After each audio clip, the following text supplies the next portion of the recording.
Thank you very much, guys. Wow, more late drama at this World Cup, but Portugal are now through to the round of 16 and they will meet Spain on Monday afternoon in Dallas with a spot in the quarter-finals on the line. Those teams are in the same quarter of the bracket as the US and Belgium. Jules Breach here with Carly Lloyd, Javier Hernandez and Clarence Seedorf. You want drama. The round of 32 at this World Cup keeps on delivering. More late goals, more late drama. It is heartbreaking for Croatia, Carly, but jubilation for Portugal. How do you sum up what we've just seen in those last few minutes? Oh, this is the beautiful game and a cruel game at the same time. Yeah. You know, I think the first half we were sleeping a bit. There wasn't too much action going on. Second half brought everything and more. And I think, you know, this Croatian side just never gives up. Luka Modric, you know, unfortunate that this is probably his last World Cup. Fantastic player. And, yeah, I think, you know, overall, I think Croatia played much better in the second half.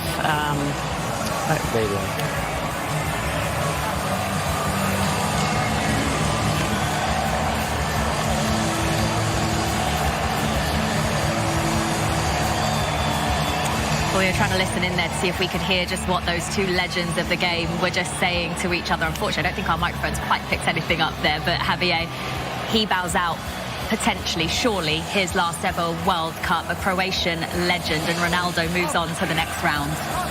Yeah, definitely. I think Luka, the winning Ballon d'Or, he helped Croatia to get to a final. They were runner-ups, then another semi-final. I mean, I think he's been so important for his country. You know, we can see here what it means for Mateo over here, Kovacic. I think Croatia has been tremendously, you know, in these last 3 World Cups, we say. Over here, they couldn't make it, even though with this, unfortunately, you know, offside, you know, in the last minute goal. But I think it's sad to see someone like Luka Modric maybe being his last World Cup. But what an amazing run, what an amazing career. He's a legend, an icon for this Croatian country for sure.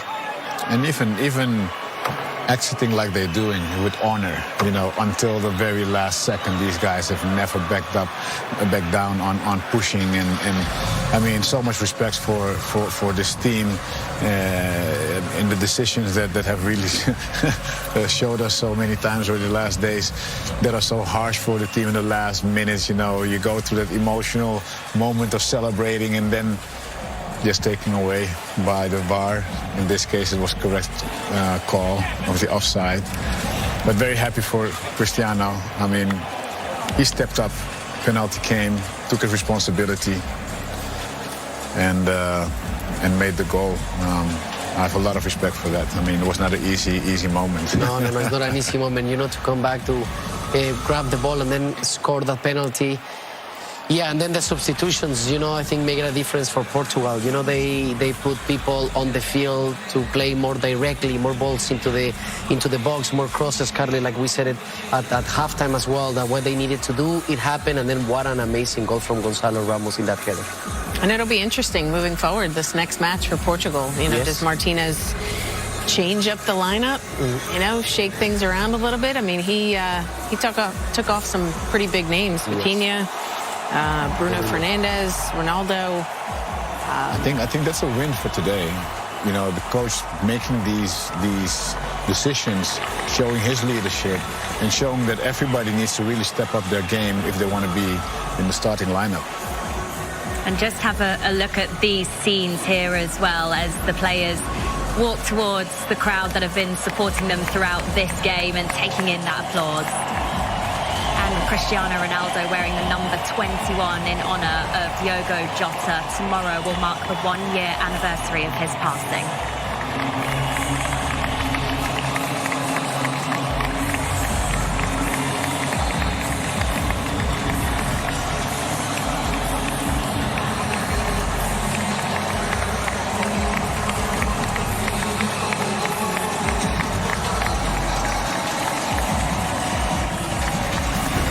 Emotional scenes at the end of the game there, and let's take a look at our Fox moment of the match, sponsored by Ferrero Rocher.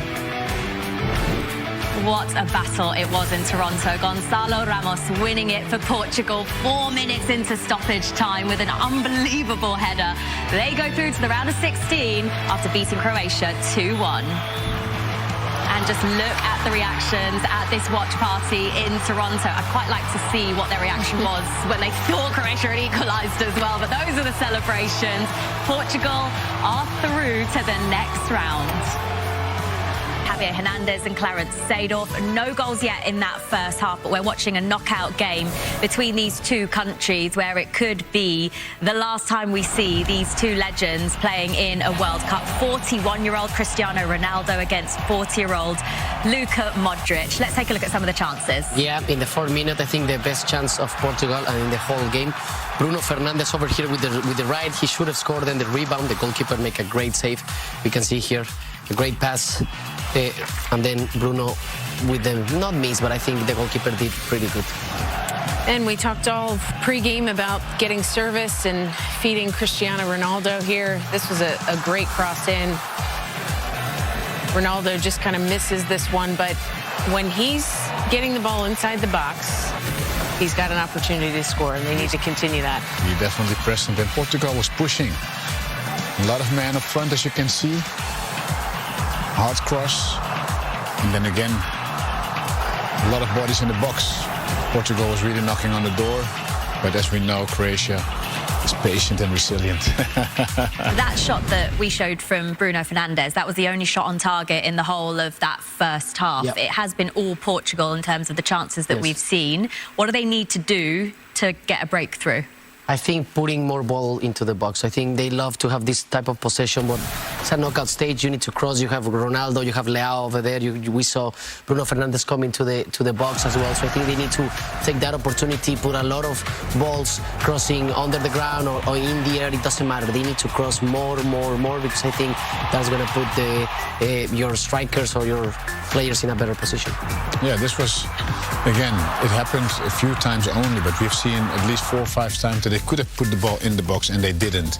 What we were talking about before the match, you know, be intentional about using your main quality player up front, get the ball in the box. Sooner or later something will happen. And I think this is exactly where Croatia want Portugal right now. You know, they're just going to let it ride out until there's no goals being scored by Portugal. Well, the second half is on the way shortly, but coming up, the rain. No, he's a great player. Just on the disallowed goal, okay? So we're debating it here. So Darren Can messaged me to say he was offside when the ball was last played by a teammate, and the ball was deflected by the defender, not deliberately played. So the offside stands. Snicko, and we saw that little Snicko thing, he said that 100% proves that he touched it with the flick on. So I then replied to Darren, are you sure you can tell whether he touched it? Yes, I can tell 100%. Rachel? I need a different angle. It's really difficult to really tell. I'm not doubting. Darren's done this for years. He's, you know, we've sat beside him. His ability to see it in real time is incredible. So he absolutely knows what he's doing. It's so slight. It's so little. It's like, my next bit is I understand defender does it accidentally. I get that. The ball. What is he doing? The ball. I don't know what do you think? That ball does it change its spin? Does it deviate at all? It doesn't, but what kind of I don't understand is if you're offside, you're offside. Why have the referee go over there to see if what's he looking at? For VAR, presumably to see whether he's touched it. Well, for me, clearly it's not obvious that he's had a touch there. There's no deterioration of that ball. The spin doesn't change.